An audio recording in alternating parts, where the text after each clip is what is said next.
Someone who's watching may look at me and says I need to achieve all he has achieved in 1 year. Our journey, from my personal experience, has been exciting and also very tough. For our very first episode, we have one of our very own innovators, Cirus Sumika. He has been with us since 2019 at the National ICT Innovation Hub, and he is making major strides. Sumic IT Solutions Limited is Africa's digital transformation solutions provider.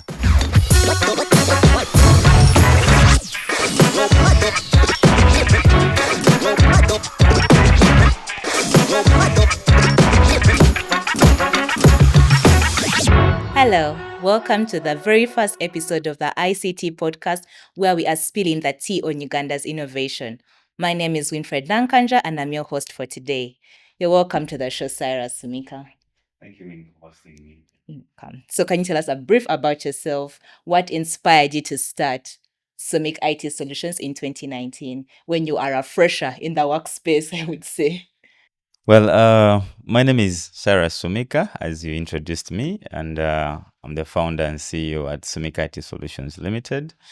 Sumic IT Solutions Limited is Africa's digital transformation solutions provider. But we are not just Africa's digital transformation solution provider, but we also have operations in Asia, mainly into the BPO sector. Well, our journey is stretched way back in 2019, as you mentioned, when I was still at university. I was a fresher. I was in my first year, second semester. And we began with trying to solve the issue of booking accommodations for students, like hostels, rentals, and so on. And that gave birth to Sumic IT Solutions Limited. Unfortunately, the first project we did was not successful due to many factors. But along the way, we kept venturing into things like the e-commerce with Sumic Online. That was during the pandemic. To date, where we have further scaled Sumic IT Solutions as a forward-thinking information technology company that now serves the African market and the Asian market. And probably we hope to expand in Europe before the close of this year. So my motivation is highly attributed to my passion in ICT, and then also my family background, or my background is pure of a business background. I grew up in the family businesses, and it taught me to learn a couple of best practices in business. I learned about the language of money and banking early. So by the time I reached university, running a business was not very, very new to me. But I was now studying where my passion was, and I was trying to see that I implement the knowledge. I carry out what we call knowledge application. And indeed, shooting that way, things have evolved over time.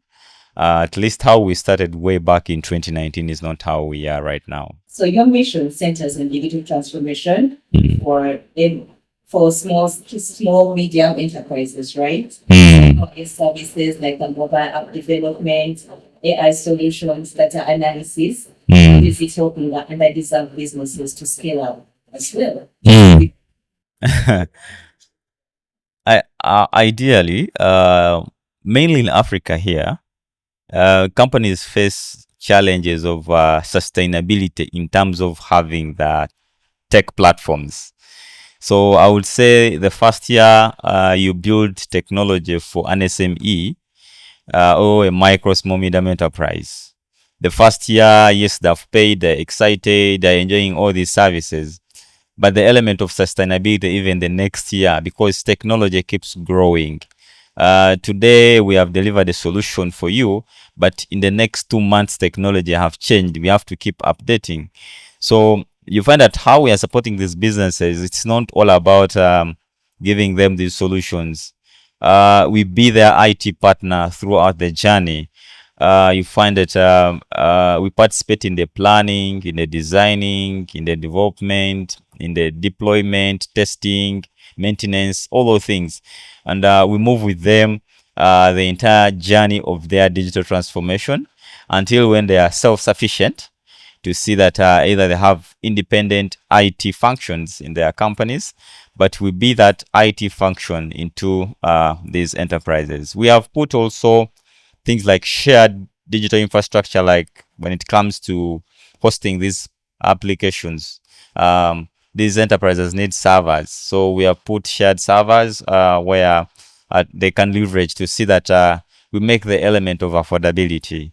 Yeah. So, and then also we have tried to expand our scope further to increase on our experience, and also to see that we generate more revenue in return, that we can subsidize some of the costs for development of the solutions for some enterprises that really don't have like big budgets.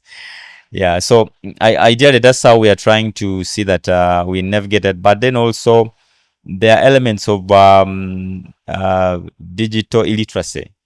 You find that some SMEs, the owners, kind of rigid, and we need to sensitize them on how technology can support them to scale further. So our initiatives like the Sumic International Academy, we intend now to do more, skilling, sensitization, trainings through, our academy wing, to see that we remove, the rigidity and also the digital illiteracy that is in some of the SME, owners.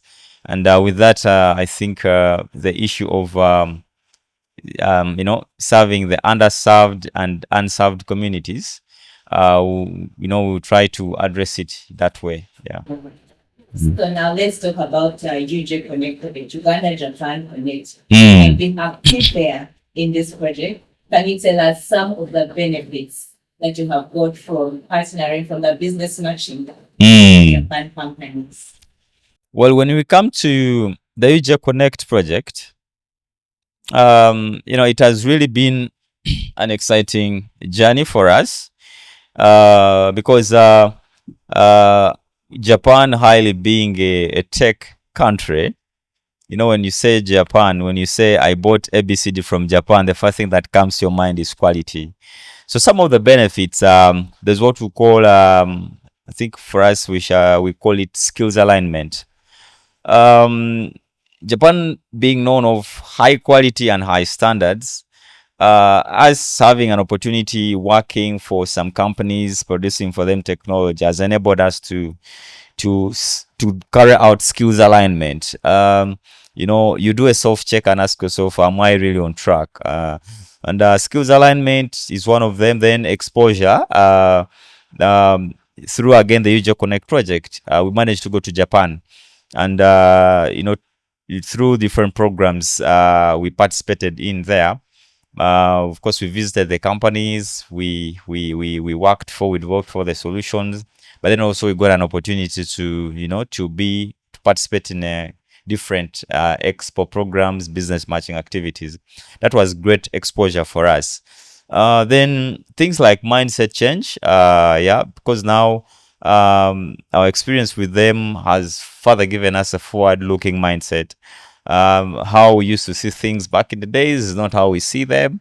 Yeah, so certainly different. Then our networks have increased further. We are, now the clients we have worked on or we are working on, those are new networks for us. And ideally, if we now go to Japan, we are not strangers in the market. Yeah. So then, of course, we have also the project enabled us to increase on our revenue.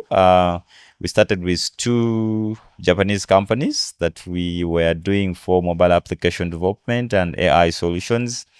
But then those 2 gave birth to more 3 to make them 5. That kind of experience. And then also that kind of experience has enabled us to expand further. Also like in China, Then also we are making efforts to see that we serve into the UK market.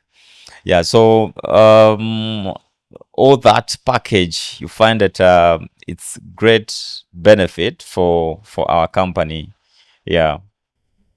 That's really amazing. So there are some partnerships that you formed with some Japanese companies. So can you tell us how those partnerships came about and what benefits you got from those partnerships as well?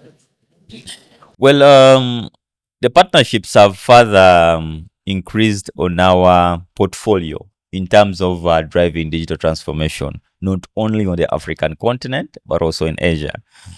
Then the partnerships, forging partnerships without the support of JICA is also, another mileage we have gotten.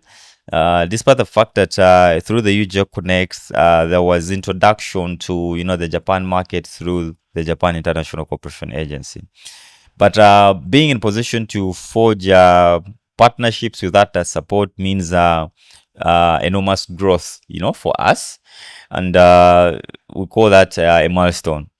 Then also, when it comes to the element of trust, the Japan market is highly run on trust. So if more Japanese companies are willing to give you business, or you are working with them, you further build your relationship and trust with them. So that is also giving us,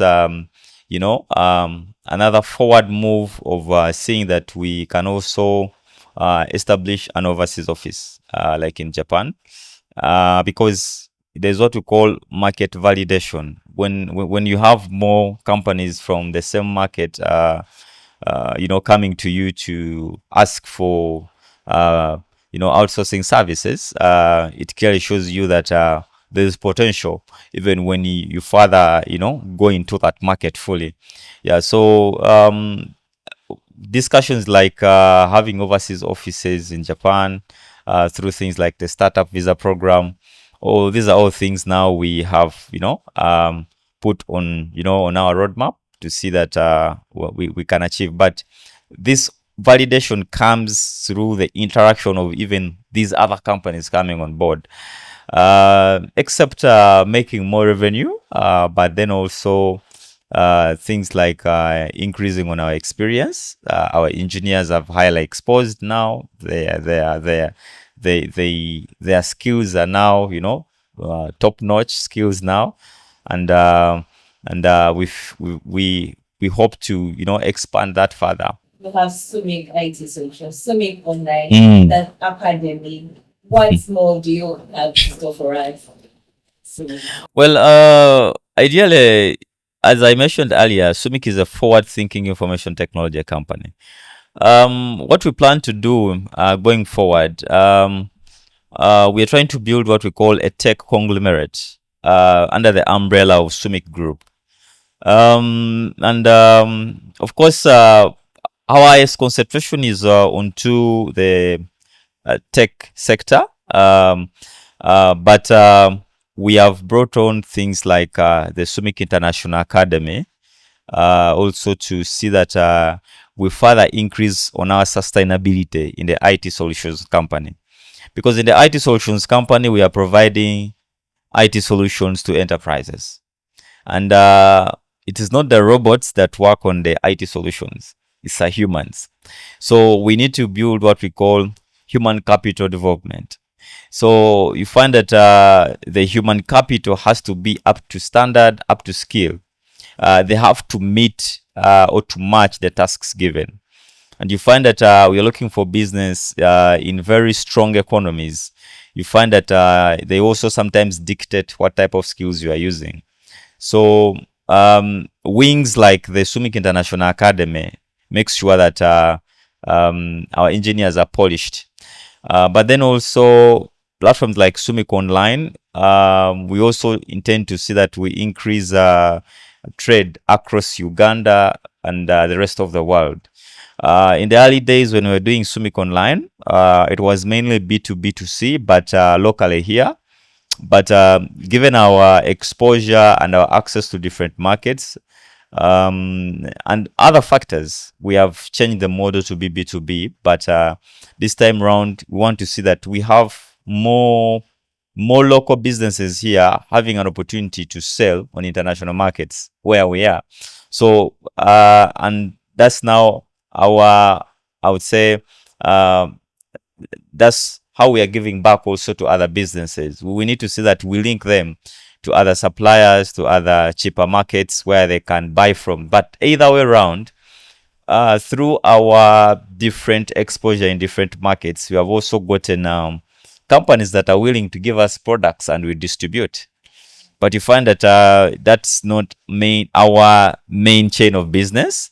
So what we are doing, we are onboarding them. We're telling them you may not need to hire Sumic as your distributor in the African market, but you may have your products onto Sumic Online to see that the people in the African markets can either way buy from you.